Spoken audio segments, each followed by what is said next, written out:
改善されましたね。で、会社の力が増えました。これは会社の従業員も会社もともに太っていったので、会社ばかりが太って国民が太らなかったというのは嘘ですね。Os efeitos da crise do petróleo se fizeram sentir em todos os níveis. Aguçaram a eficiência de grandes e pequenas empresas. Não houve perdas. これは今頑張ってて、それで例えばあれからそうですね、15年ですか、15年20年と例えば月日がだんだん経ってくるわけですね。そうした場合にですね、今これ頑張ってるということは相当の足跡言いますかを担ったんではないかと思いますね。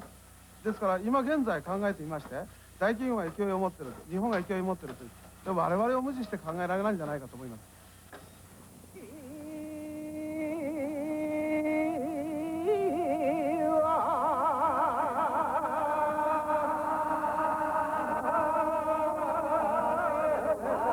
Durante quase 40 anos, o Japão foi governado por um partido político que colocava a indústria em primeiro lugar.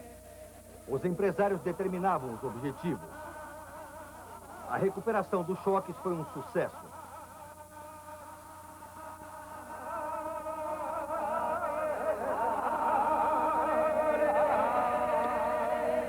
As companhias japonesas agora eram as primeiras do mundo.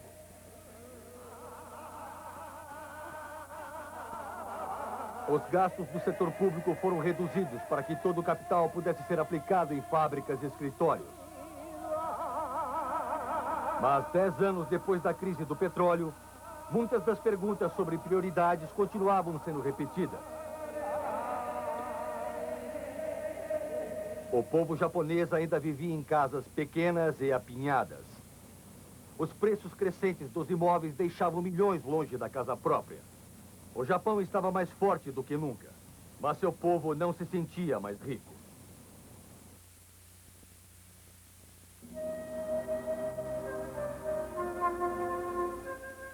Na próxima segunda-feira, você verá o 7º episódio da série Nippon, o Milagre Japonês.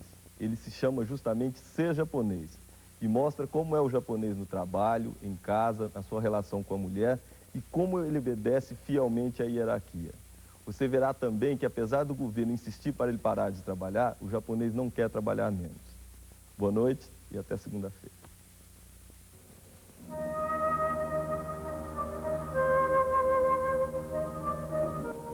A escultura dos maias, astecas e toltecas terá sido inspirada naquelas formas tão originais e criativas?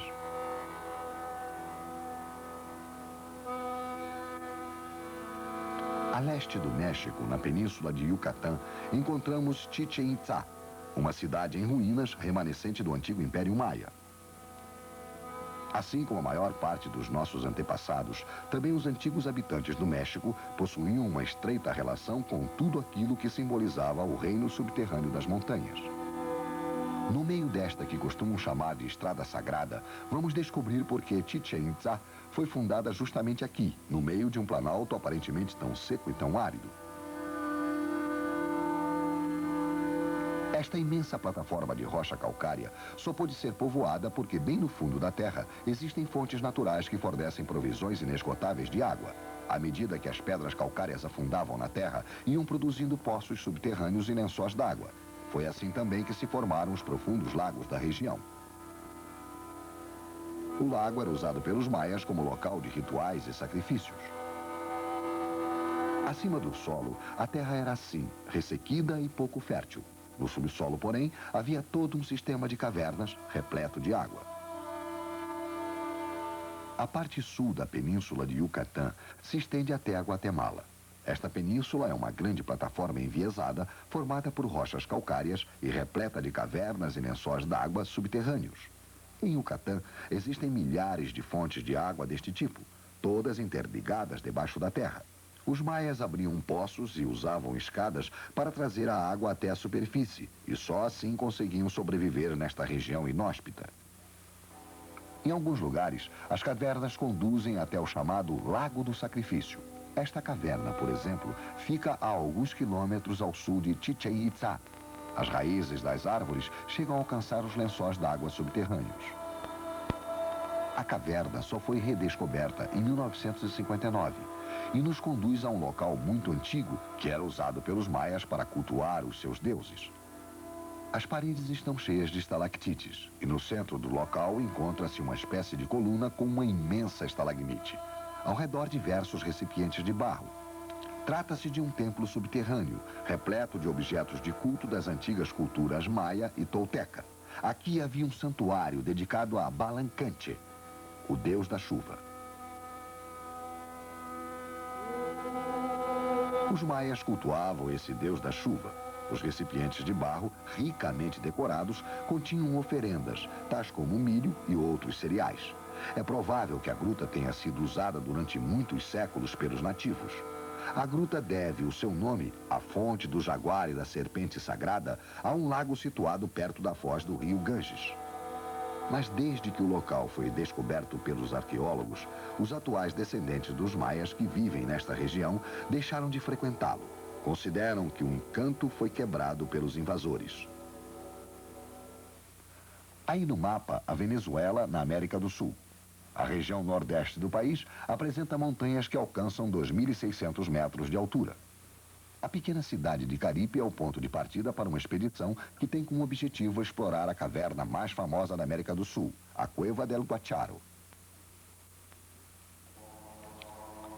As encostas dos morros ainda são recobertas pela floresta tropical. Graças a estas tilântias da família do ananás, os galhos adquirem longas barbas brancas e um ar sério e respeitável. Nas encostas destas montanhas nascem diversos tipos de flores selvagens. Nesta cadeia de montanhas formada de rochas calcárias, também encontramos inúmeras cavernas subterrâneas. Aliás, quase todos os sistemas de grutas e cavernas se originam em montanhas de rocha calcária. Já no ano de 1799, o famoso naturalista Alexander von Humboldt atravessou esta região, tendo visitado na época a caverna do pássaro noturno. Do diário de viagem de Humboldt, destacamos este trecho. Quando chegamos ao sopé da montanha de Guacharo, estávamos somente a 400 passos da gruta, porém não enxergamos ainda a sua entrada. Na última volta, nos encontramos em frente a uma imensa abertura. Já é a entrada da caverna. A Cueva del Guacharo se abre verticalmente na rocha.